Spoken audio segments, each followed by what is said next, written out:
Welcome to Private Club Radio, your weekly source for industry education, news and discussion. Broadcasting from Tampa, Florida, ladies and gentlemen, here is your host, Gabriel Aloisi. Welcome to this very special edition of Private Club Radio. As you hear this, I am in the New York Athletic Club at the National Club Association's National Club Conference. Super excited to be there. I'm recording this pre-recorded episode here. And we have Terra Waldron that's going to be joining us. Of course, Terra, you probably know, was last year's Club Executive of the Year. She had her awards ceremony at the CMAA World Conference in Orlando, Florida. And when I saw her on my list, when I saw Terra on the list as an interviewee for the National Club Conference recap show, which will be most likely next week, I said, well, I got to talk to her for a little bit longer than 5 or 10 minutes. We need to have Terra on here because she is just a superstar. So I reached out to Terra, and she was kind enough to take a little time out of her day for this show and for you, the listener, to give us her wisdom and share her knowledge from all her years in the business. And who better to hear it from than the Club Executive of the Year? I think she knows her stuff. So we're going to talk to Terra about women and leadership in the private club industry. We're going to talk about her ideas of the future of where this industry is heading, and we have a really wonderful chat. This special edition of the Private Club Radio Show is brought to you by the National Club Association, and that is an organization who goes to bat on a daily basis in Washington, D.C. for this industry. And if you don't know much about the National Club Association, I would highly recommend you check out their website right away, right after this show ends, or even as you're listening to this show. Their website is nationalclub.org.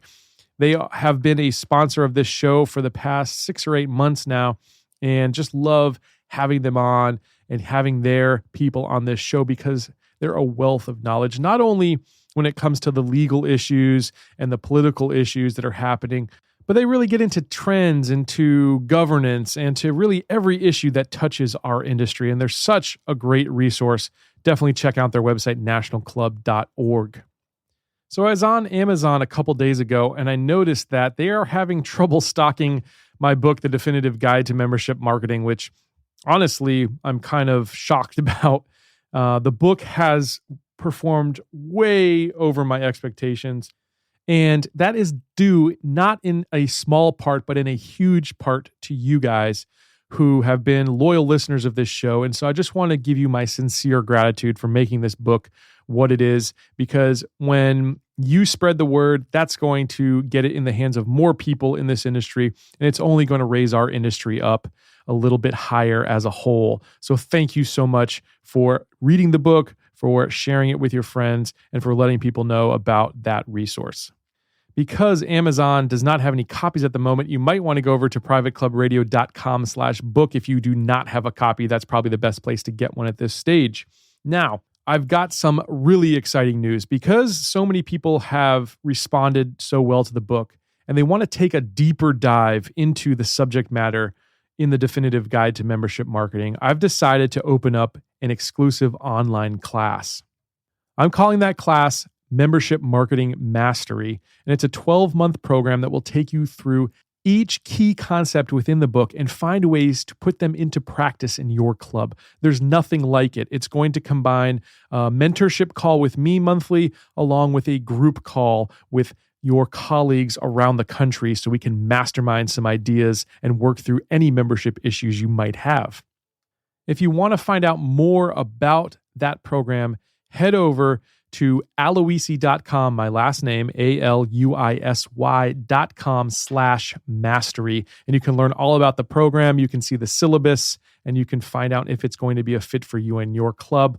But I hope it's something that those who have read the book can really take their knowledge and their education the next step forward and really put those ideas into practice and get some accountability along the way. So aloisi.com/mastery. Without further ado, let's bring Terra onto the show. And now it's time for Club Perspectives, presented by the National Club Association. My guest today is Terra Waldron. Terra is the Chief Operating Officer for the past 10 and a half years at Desert Highlands Association. It's a private gated residential community and country club in Scottsdale, Arizona, boasting over 500 member residents.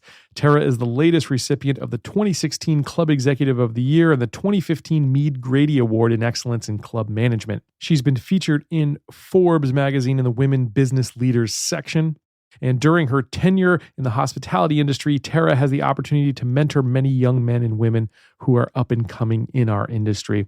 Terra currently sits on the CMAA Club Foundation Board and Advisory Committee. She's a board member of the National Club Association, and she's a member of the Community Associations Institute.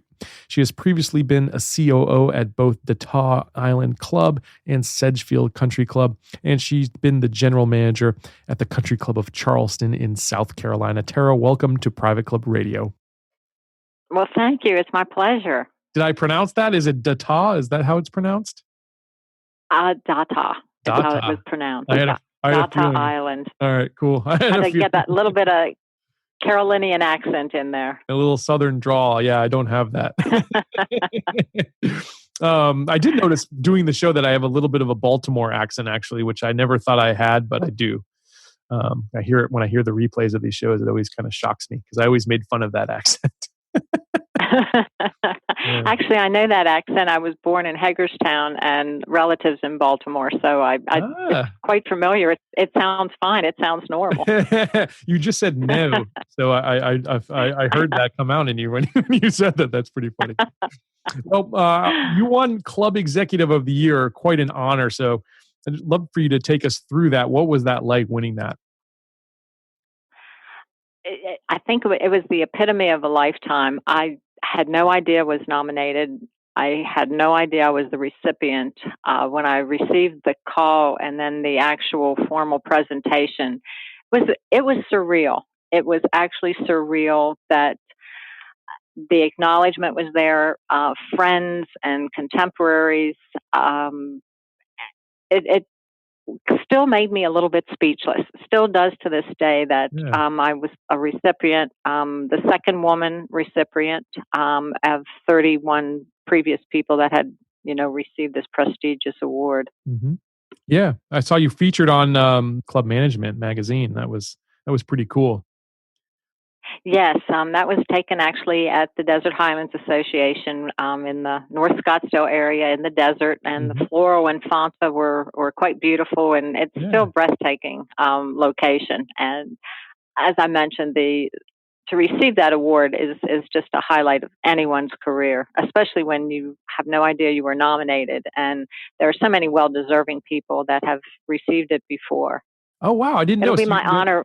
You had no idea that you were actually nominated for the award until you received it? Till I got the phone call. Absolutely did not know. Did not have any idea on this. And so it was I was speechless on the phone for a second or two when I was told, when I received the phone call.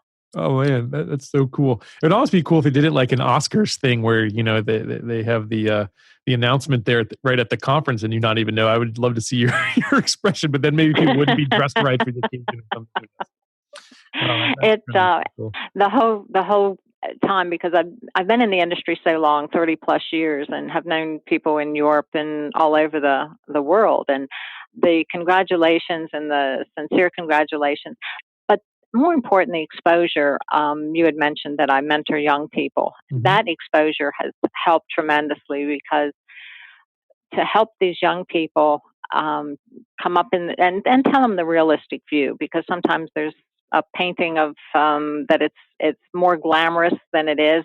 It's a tough career, but you can use so many competencies and your talents that's what you want to do, to mentor these young men and women. Yeah. Well, I noticed, being at conference, that there's a huge influx of women, at least, that are the students. So you see those red badges at the CMAA conference, and those are the students. And so many of them, I'd say the vast majority, seem to be young ladies. Is that the case? Or is the future of club management sort of changing in that way? The roles are shifting? I see a lot of women. CMAA has been very instrumental in developing college programs and additional programs for the students to come up and have a learning experience and then do internships. I have to admit, when we have done some of the roundtables, some of the things that are frustrating that I hear from these young women is they don't utilize their talents and education and experience. They want to be party planners. Mm-hmm. And they go down a path where they may go into banquets, catering directors, instead of taking the forward path on to a leadership role in a club or in a club HOA association. That's where I think we need to do a better job of informing them and mentoring them and getting them on those paths, because I've seen many actually get out of the business Mm-hmm. because of that. They don't, as I mentioned, utilize their talents, or they don't realize they can, I guess, or they think it's fun to just plan parties. Mm-hmm. Sure. Yeah. I can see that could be a potential pitfall there. Terra, with women coming into club membership more and more, the women are making the purchasing decisions. Does it then naturally translate that a lot of the club management and people at the club will probably start to change roles as well, and we might see more club managers out there that are women? What are your views on that? I absolutely do. There were a few before me, and then now there are quite a few within the industry that have very prominent positions in the club management field. It's almost twofold. As businesses and executives are diversifying women's roles, we're seeing more and more of them on the actual board levels of clubs that we manage. And having said that, I think it gives women a better opportunity. Instead of being interviewed by 9 or 15 men for the position, you have the diversification of a woman executive that understands that women bring different talents. They're not better, they're not worse. And I think that's what many of the women that I know are successful and leaders in the industry have always had that challenge. It's not that women just bring a different perspective. And as you mentioned, they are doing more decision making for purchasing of homes, where they would want to be a member of a club with what children's activities and so forth that they have. Yeah. So yes, I see a major paradigm shift in that, which is very, very exciting and very rewarding. Yeah, it's got to be, and you're right on the forefront of that. In fact, you pretty much asked my next question for me, which was, what new perspectives will the female leadership bring? How will that maybe change the dynamics at a lot of our private clubs around the country? I think it's just mirroring society. Quite honestly, the association and club that I run, it has a Jack Nicklaus signature golf course. It has a 18-hole regulation putting course. But very interesting, with the membership, it's a purchase of a home. And so you have that membership. And these are multi-million-dollar homes. And it was quite enlightening a few years ago when a female actually purchased a house, texted her husband, and told him they were buying the home. Oh, nice. And so, and I think that was really a tipping point for when we started to see so much more influence by the woman and things of that nature. Again, not better, not worse, but it was, I don't know how many people buy a multi-million-dollar home in a text to their husband, which was just mind-boggling. It's got to be. I've had a lot of women that have worked for me. In fact, I'm in the marketing and design field, and most of the better designers, honestly, are women. And I don't know if it's a creativity thing or what, but I really think that they bring a whole new paradigm that I personally welcome. I'm not sure what you think about that. I'm in total agreement, and I don't want to sound negative in the next comment that I make. I have found, and we have found, females I'm speaking of now, once we have been hired at a club, and we've had many men that have helped within the industry get us an interview, or then through the search committee or something along that nature. But I have found once a woman was at a successful club and then maybe moved on for a career advancement, monetary gain, or whatever, they tend to want to hire another female. And I've always thought that was quite interesting, just because of some of the different perspective and components they have may have brought to that particular club. Yeah, absolutely. And of course, this is not men bashing in any ways, but I really think that both No, both no. perspectives are needed to see problems from different angles. And there's things that ladies can bring to the table that a lot of men out there might be lacking, and vice versa, probably. Well, I have set up in, I think, my interview maybe with club executive. They complement one another. Yeah, yeah, very That, well said. the different perspectives, they complement one another, and it's relationship building. And I Hmm. think that's what's so very important. And many might lose sight of that. It's You need to park your ego, quite honestly. Hmm. Yeah, yes, I like the way you put that. Everybody, not just you just need to park that ego. Right. Yeah, absolutely. Well, the what spurred this interview is actually that you sit on the board of the National Club Association, and I know you've got some ideas about the future of clubs from a legal and legislative standpoint. Can you share some of those with us, Tara? I think we need to work very, very hard because of how we want to provide services for the membership and have them make good decisions. And I will state that some of the legislative and legal rulings that have come down recently, and also from the past, I think we need to work hard to get the word out to the community at large Hmm. on things need to change. We've had some conversation about H2B visas. Hmm. The service industry, it's tough to get people to work in this industry. Yeah. The working on some very large, lofty initiatives now. Water, the golf courses, not so much, of course, yacht clubs or city clubs, but country clubs specifically, have always had this stigma that they are water hogs, Right. basically. Hmm. And when there's such a push on sustainability, there's the Arizona contingency, and I know many, many others, because water's expensive, whether it's you're coming from a well or it's potable water, reclaimed water, things of that nature. The agriculture industry uses much more, but we, being in the golf industry, get so much negative press on it. Hmm. We just provide so many jobs. We provide a tremendous amount of jobs. We provide a lot of money back into the community by virtue of what we do. Hmm. In addition, in the state of Arizona, we use less than 2% of the water, and we've been working with actually Congressman Paul Gosner about this to get more information out to this Arizona statewide community about water, water rights, the WOTUS that is very inhibiting for golf courses and things of that nature. Yeah. So as we talk, this is actually going to be this episode will be live on Monday while we're at the National Club Association's national conference. But in advance of that, can you tell folks a little bit about some of the speakers that you're looking forward to, or some of the topics that you're looking forward to have covered there at the conference?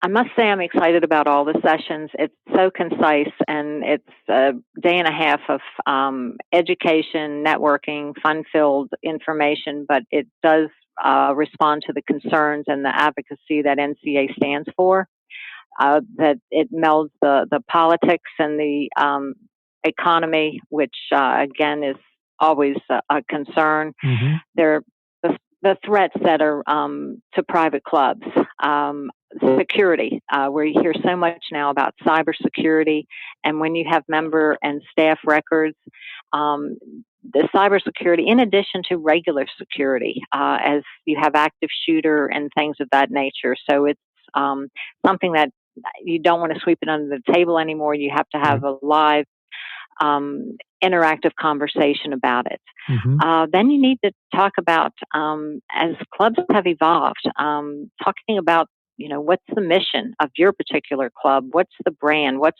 the culture? Because they're the same, but yet they're so very different. So there's a lot that is going on within, as they talk also about the laws that sometimes get clubs in trouble if they misclassify pros, independent contractors, Yep. chefs and others, because the new laws for health care, and also state laws on minimum wages and things of that nature can really, really get a club in trouble. And you need to have that information when you're in your budgeting process. Yeah. And then, of course, all the government regulations and things that are coming and change on quite Almost a excessively. daily basis, right? Seems like on a daily, it's such a moving target. And when, do you have the right HR person within the organization that can respond to this? But NCA's been so fabulous with webinars and accessibility and brochures and pamphlets and things that they have put out for people to have good guidance and good resources. Yeah. So it's quite a fun-filled, but also very educational experience that people look forward to. Yeah. The sustainability issue. What's the viability of golf courses? You hear a lot of negative press out there, but I think those are in the industry as they, 2020 tee it up for the troops, the first tee, all the on Washington, going to see, your local legislators and having appointments and having them understand what a viable business that these clubs are, whether it's city, country, yacht, or what have you, sports clubs. Yep. Yeah, I just love the NCA, the depth of and the breadth of the education. It's so unique of a conference where you're getting so many different perspectives. I just love that. I love that conference. It is, and it's such a great organization that they help one another. They are here to help and to be a voice, if you will, also for clubs and for what we do. Yep, absolutely. Let's just talk about the state of the industry in general. I'm sure you've got some ideas on where our industry is moving towards. If you were to open up your crystal ball, Terra, what would you see happening the next 5 to 10 years in the private club industry? I would say that the what's considered still the A and the B plus clubs will be very vital to local communities. Mm-hmm. I think they'll become almost mothers, fathers, and teachers of young people that are joining. I think the influence of the millennials will be very, very exciting, but very different. And so I think that the change we'll see, I do think that that you're going to see a resurgence in golf. I think it has, the pendulum has swung both ways, but for young people, teaching them disciplines, because that's what golf does. It's a very nice sport. What did they say in Bagger Vance? It's the only you play against yourself. Right. It teaches those competencies. It teaches those things that people in general need. And I don't think they're getting them in other locations. Yeah. And it's a sense of community. I think this almost cocooning that you heard about many, many years ago would be influential as well. I think the economy, I think what politics do in the economy, that's going to be very influential. And that's probably a really hefty, hearty debate on where things will go. Yeah, I agree there. Concerned about some of the egregious, if some of these laws can be changed, though, from EPA and things of that nature that make it difficult for very ethical businesses to do business and provide. Yeah, and that's the great thing about what the NCA is doing as well. And I want to thank you guys for all you do, sitting on the board as you do, and helping to shape the laws that are being passed there in Congress and in the Senate. It's really vital to our industry. Correct. I mean, we're all these multidimensional threats are coming, and we're learning to maneuver. And leadership skills, I think, will be developed. It'll be an area where not only will you learn to play golf and tennis and have healthier foods within the dining room and things of that nature, as there's more holistic and organic, this major push on athletics and merging them together with all different sports, aquatics as well. Right. So that's, I think you're going to see a lot of that. The other part I think you're going to see, I know that we're doing some of this at conferences, benchmarking. Club managers, it's such a unique industry that the boards are now depending upon the managers, the COOs, to lead them strategically and to give them guidance. And it's more important now that others know what the benchmarking is instead of them getting down into the minutia of the organization and the operations. Yeah, that's right. I love what Ray Cronin says from Club Benchmarking, that if you don't have data, you're just operating on opinion. And I think that's a super scary place for people to be, because a lot of times we don't have the right perspective on that. Well, it is. I mean, it's easy for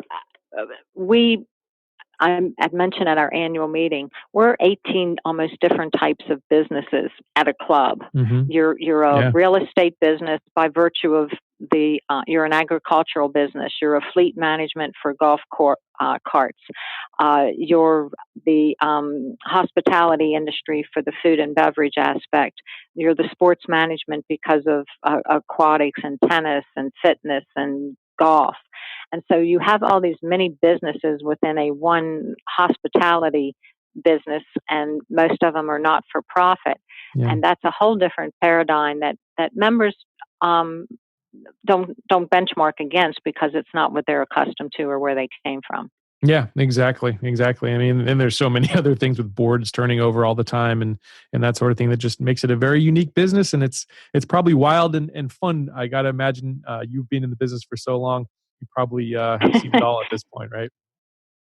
My favorite statement that I heard from actually a female manager many years ago, she said, "Terra, it's just like getting remarried every year." That's a good one. And when I started to think about it, and actually that's the way I approach it, because each person has their own nuances, and this is where it comes back to park your ego. Sure. Some person, don't call me before 9:00 because I'm retired and I don't get up.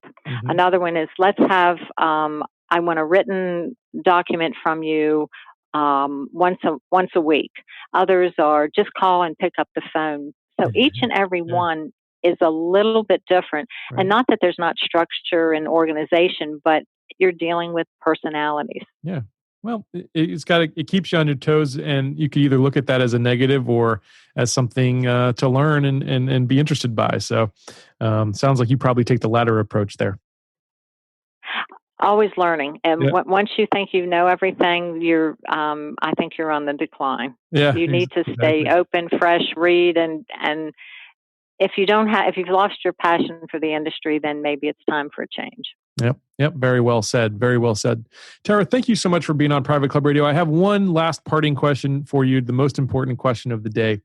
Terra, are you an Orioles fan? Yes, I am. Oh, yeah. They're off to a pretty good start this year, aren't they?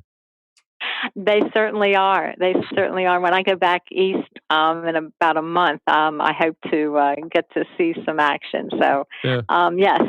Very excited. Every time I hear the national anthem, and this is totally a Baltimore thing, and you'll know this, but most people probably don't know about this. But anytime you hear the national anthem and they say, "Oh, say does that star," you got to say the big O and shout the rooftop. And I do that every time. It's like unconscious. I just do that. I'm sitting at like a Tampa Bay Lightning game, and I'm the only guy yelling "Oh," but it's pretty funny. That's right. And then you'll go out and have a big fat crab cake or something. There you go. We'll look forward to seeing you. A blue channel crab. Yeah, right. Exactly. I look forward to seeing you in New York City, Terra. Thanks so much for coming on the show and lending your wisdom to us. Well, it's been my pleasure. Very enlightening, and thank you so much. Awesome. And congratulations once again on being Club Executive of the Year. It's an honor. Thank you. I'm humbled by that. I'm very humbled. Thank you so much. To learn more about the National Club Association, please visit nationalclub.org. Thank you so much to Terra for that, and thank you to the National Club Association for sponsoring this episode. And if you did not make the National Club Conference, there is going to be that recap show I mentioned earlier. That should be next week or the following week. It just depends on how long it takes me to edit it and how many interviews I collect for you while I'm up here in New York City as you're listening to this. So I know it's kind of weird because this is a pre-recorded episode, but I hope you enjoyed it, and I hope to see you back here next week on another edition of Private Club Radio. Until then, here's to your membership success. Private Club Radio is brought to you by the Private Club Agency, the premier marketing and consulting firm dedicated to helping clubs increase and retain their membership. Visit privateclubagency.com to learn more.